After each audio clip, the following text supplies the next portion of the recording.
Hello, I'm Lucinda Jacob, and together with Alan Nolan, who did the illustrations, we have made this, what we think, is a great book called Climate SOS, and I'm going to read it for you now. Climate SOS, the super energy activists of Ireland. Orla is the communications expert. I love talking to people. Ahmed is the new technologies expert. I love researching all the new stuff. Jack, nature expert. I love nature, especially creepy crawlies. Katerina, making things expert. I love building things. Woof! Sparky, cleverest dog in Ireland. We are the SEAI, Super Energy Activists of Ireland, and together we've got the power. Chapter 1, Activists Assemble. Super Energy Activists, where are you? It's Orla here. Didn't we say we'd meet in our treehouse after school? Orla waited a moment before trying again. Super Energy Activists, do you read me? We said we'd meet after school. At last there was a beep from her phone.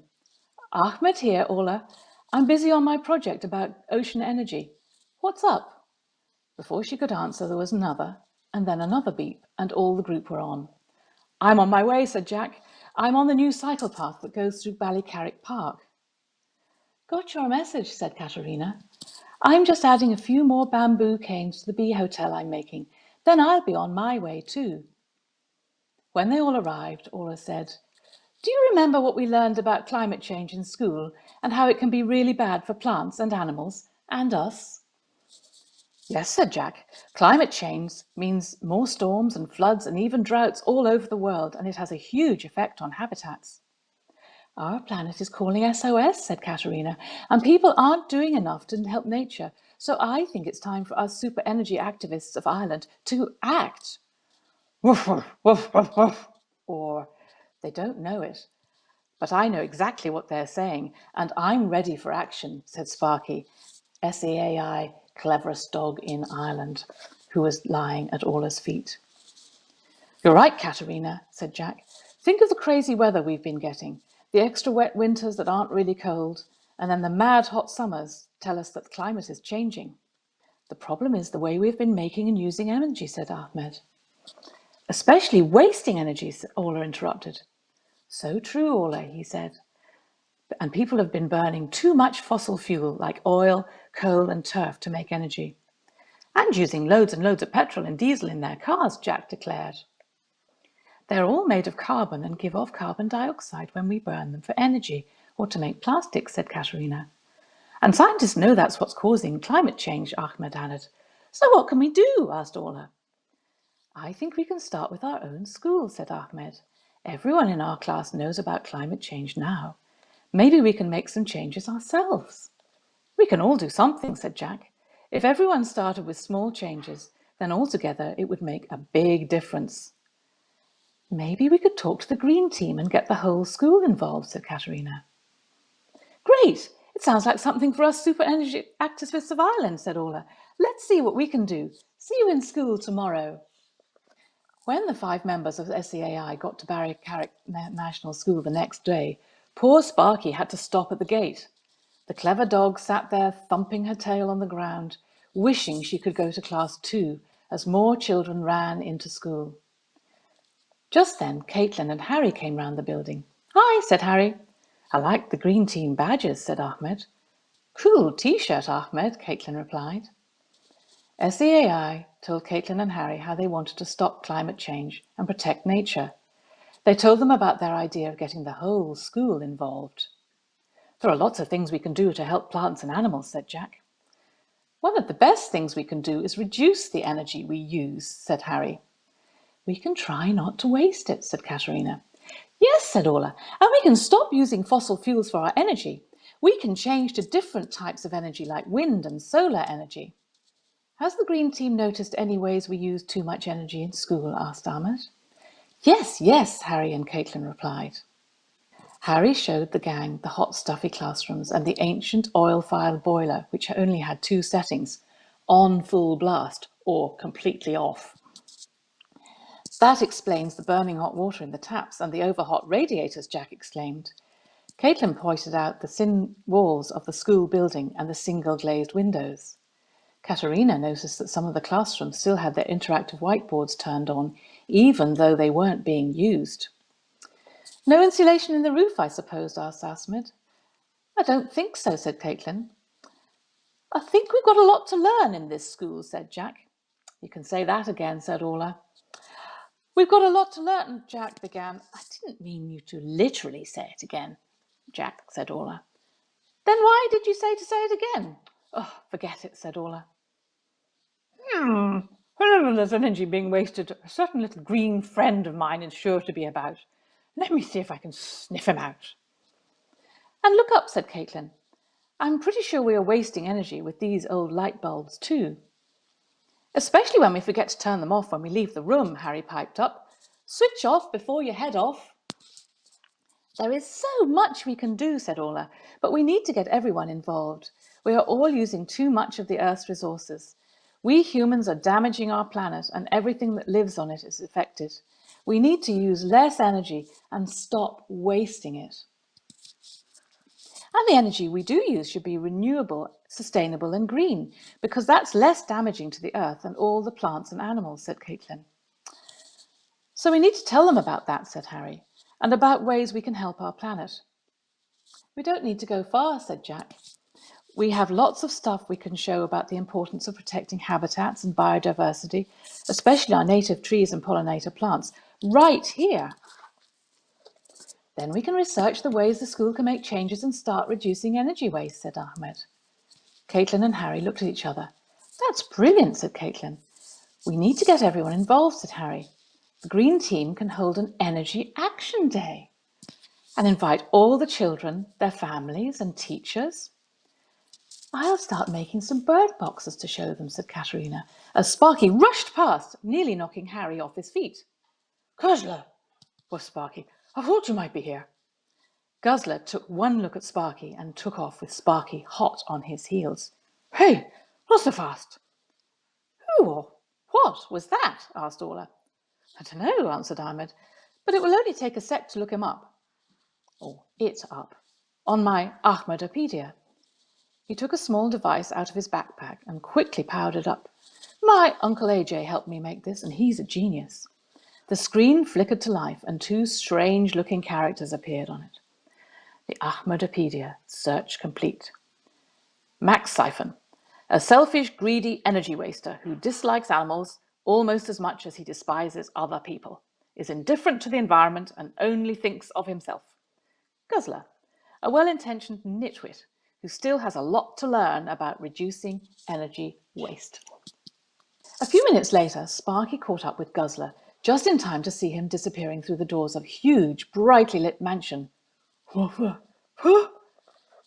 Max Siphon, energy-wasting genius and all-round bad egg. And who is this mangy mutt you've dragged in with you, Guzzler, you fool? Oh, I'm not a mangy mutt. Don't mind Sparky, she hasn't a clue. But just wait till I tell you what those kids at Ballycarrick National School have planned. Mutter, mutter, mumble, and they've even called in SEAI. What? We'll see about that, those do-gooding SEAI kids.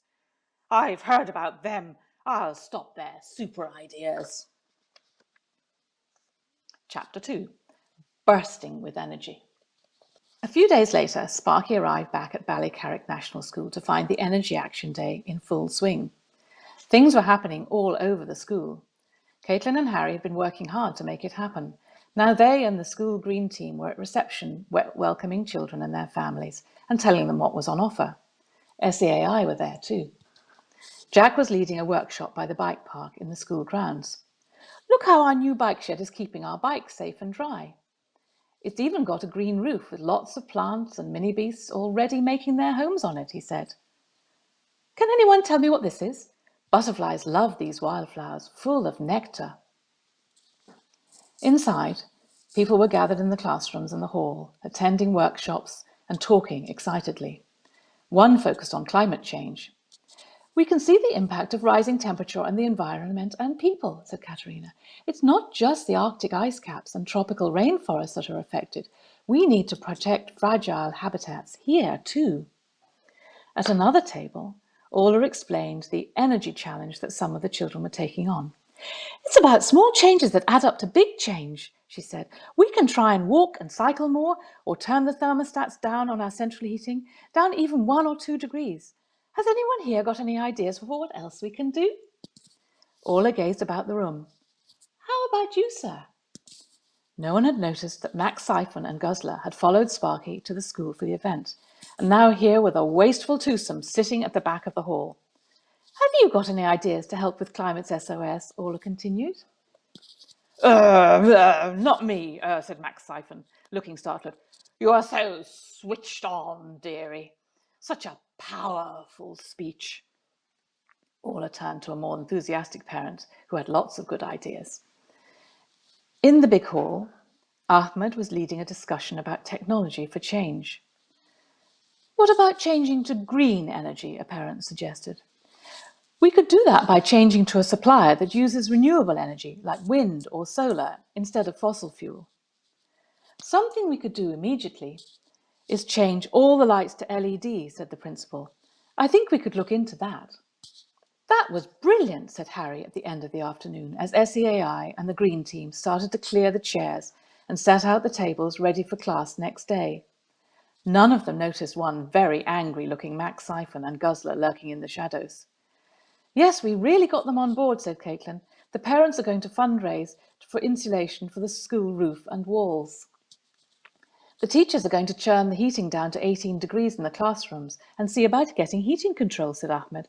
And in class we're going to be researching climate change and how sustainable energy can protect the environment. Slow to mow, that's my new slogan, said Jack. The Green team have persuaded the caretaker to leave an area of the grass unmown this year, and we're going to do a bug count to see how many species live in the long grass. The principal liked my bird boxes, said Katerina. One of the parents offered to make bat boxes too, so we'll be making those in the next few weeks. Okay, I've heard. Enough for one night, said Max to Guzzler with a snarl. I'm off. Are you coming with me? I'll follow you, said Guzzler. I've just seen Sparky and it looks like she wants to talk to me. Well, Guzzler, said Sparky, what do you think of that? Weren't all the children's ideas brilliant?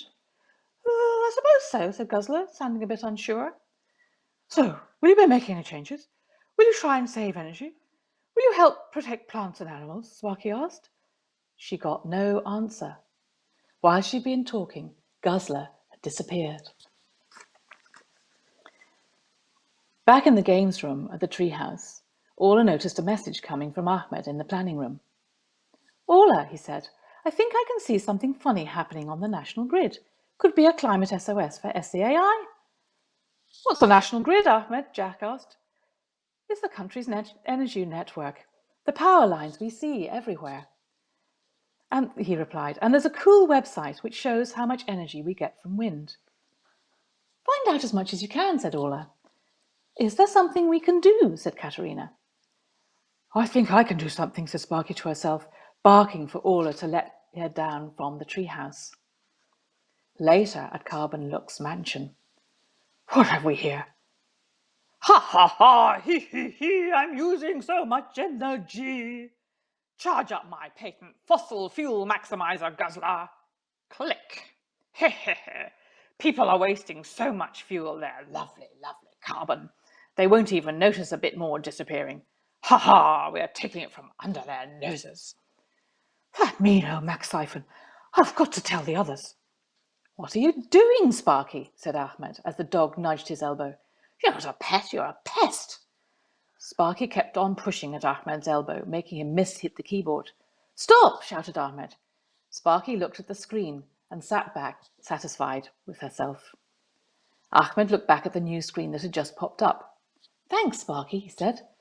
Hey, he called to the others. I think I know what's happening. What is going on? Asked Katerina. It looks like energy is draining from the national grid, said Ahmed. Isn't it always? Asked Jack. Aren't we all still using too much energy? No, this looks far worse than usual, said Ahmed. Can you pinpoint the problem? Asked Orla. Give me a moment, said Ahmed, scrolling through the information. Ah, yes, I have it. There's a meter at Kildare Community Wind Farm in the west of Ireland, registering energy use 115 times faster than usual. Someone is wasting a huge amount of Kildare's precious green carbon-free energy, said Jack. Or someone is stealing from it, said Katerina. Let's go, said Orla. Our climate is calling SOS, Super Energy Actives of Ireland, to the rescue. We are SEAI and we have the power. Chapter 3, Whirling Turbines. The 5 energy activists, don't forget Sparky is one of them, arrived at Kildare Community Wind Farm just as a group of schoolchildren was being shown around by a shifty-looking guide with a scarf tied around his face. Sorry about the wind, folks, he said with a cackle, but that is one of the drawbacks of wind energy. It's not cosy like when we burn our lovely-dovely fossil fuels.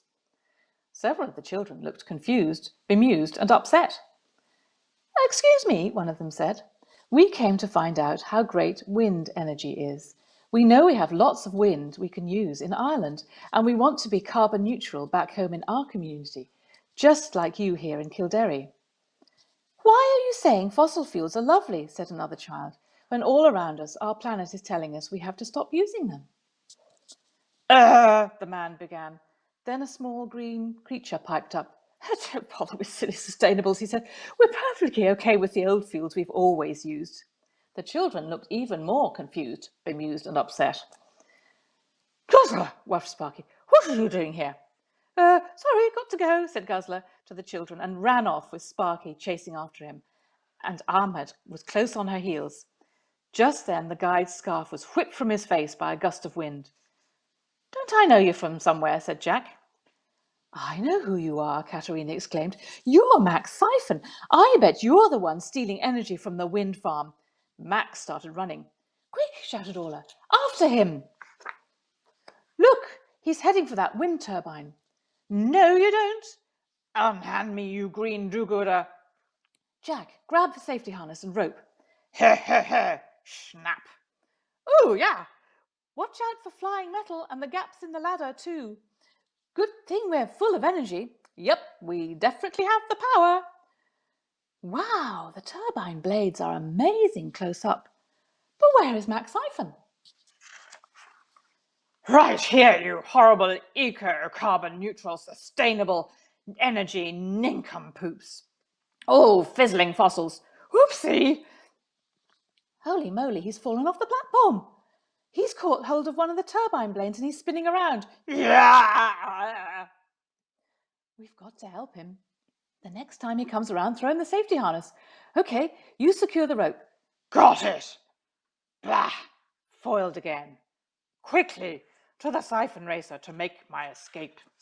I don't think they'll have any more problems with him here, said Orla. Woof! Do you see what a silly idea that was, said Sparky as she rounded on the corner with Guzzler. Well, Max said it was a good idea, whined Guzzler. He told me to do it. He said there's so much energy here, it's a shame for us not to use it. As I thought, said Ahmed. The meter is racing and lots of energy is being diverted away from the community. I can see it's going straight to Carbon Luke's mansion. I'll soon fix that, said Katerina, unhooking the cable Guzzler had attached to the wind turbine. Problem solved, because together we are SEAI and we have the power. Chapter 4, People Power. Hey, said Orla, when they met at the treehouse the next day. You know that place we learned about in school, where people are helping the environment and helping themselves at the same time? Yeah, that was Hoganstown, Katerina replied. They have been trying to stop climate change. They are reducing their energy and waste and saving water, as well as changing to green energy to run their buses and cars and to heat their homes. I'd like to tell people about them, show what ordinary families can do to answer our climate's SOS. But I need to know more, said Orla. Hey, Hoganstown's where my nan lives, said Ahmed. Let's visit, said Jack. Great idea, said Orla. Come on, Sparky, said Katerina. Woof, said Sparky. Sometime later, they arrived in Hoganstown to see a crowd of people on the street, all trying to get into the Green Bean Cafe. Deep inside the cafe, someone in dark glasses and a hat was standing on a chair, waving his arms about and shouting. The owner of the cafe was looking on in horror as a small green barista struggled with the eco-coffee machine. You're all fools if you think your efforts here are going to make any difference, shouted the man in the dark glasses. You're all wasting your time and your money and your lovely, lovely energy. I've told you once and I'll tell you again. You're wasting your time, mate. No point in all that effort, and it makes no difference. Why would you bother when you can get all this at Max Luke's supermarket? Hey, Bright Spark, you know those LED light bulbs are a bit shady, don't you? Why would you walk or cycle or use an electric car when you can travel in style like this? Heh, Guzzler, I think we've put them all off their stupid do-gooding Climate SOS namby-pamby ideas. That means we can still siphon off their energy for my siphon racer, fossil fuel maximizer, and carbon Luke's mansion. Here's to excess. That man is right. Why are we bothering when we're only a small place in a small county in a small country? Yeah, why bother? What has happened to everyone here? Said Orla. They were helping the environment, saving energy, and they had great plans to use green, sustainable energy and to go carbon neutral. Now they all seem so fed up. I bet Matt Siphon and Guzzler are at the bottom of this, said Jack. We must stop them, said Katerina. Two of them have made people here give up hope, said Ahmed. But what they've been doing is great, said Jack. It would be such a pity for them to give up now. We could all learn so much from what they've done here in Hoganstown. They mustn't give up hope, said Katerina.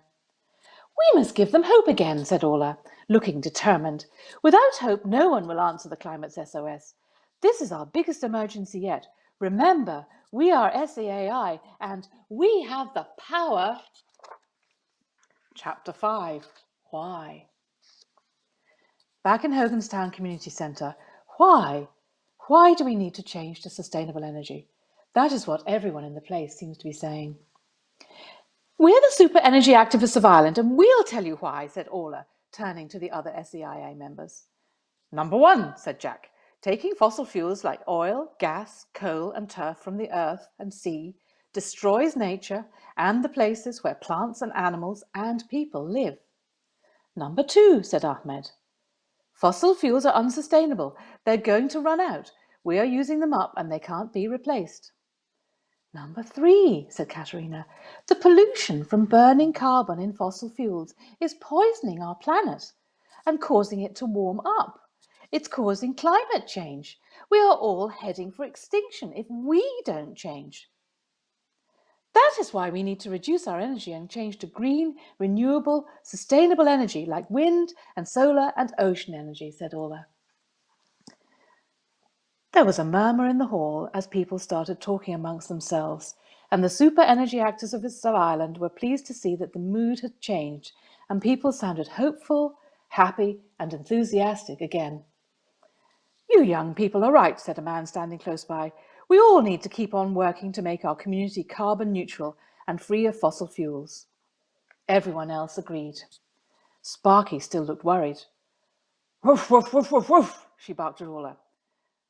Orla turned to the SAI. Look, she said, we still need to stop Max Siphon and his dangerous, wasteful ways. Woof, said Sparky. I just said that. Look, there's Guzzler. Quick, after him. Later, back at Carbon Luke's mansion. Keep shoveling, Guzzler.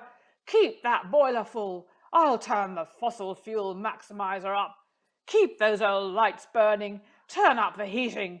Who needs insulation? Here's to lovely, lovely excess. Watch out, Max. It's gonna blow. Kaboom! That's it. Fossil fuels are not good. I'm going carbon neutral. Wow, that's really rough. We have the power, sustainable energy power. Woof, woof, woof, woof, woof. And if we all do what we can together, we will answer the climate's SOS. That's the end of the story. But on the next page, we have what you can do, children's activities and actions. Climate change and the biodiversity emergency, what we call Climate SOS, can seem so huge that you may wonder how you can make a difference. We all have talents and things we like to do. We just have to make the most of them. If you like technology like Ahmed, you can find out about the amazing advances in renewable, sustainable energy like wind, solar, bio and ocean energy that will help us all to become carbon neutral. If, like Katerina, you like to make things, why not make a bird box or a bat box from recycled materials? Or make a raised bed for growing things out of an old car tyre. If you love nature, like Jack, you can grow pollinator-friendly plants and leave areas to go wild for animals and birds to live in. And you can grow your own food too. And if you like talking, like Orla, you can tell people why saving energy is so important and remind them to switch stuff off. Don't forget that we are all the super energy activists of Ireland and we have the power, and so do you. Woof, woof, woof.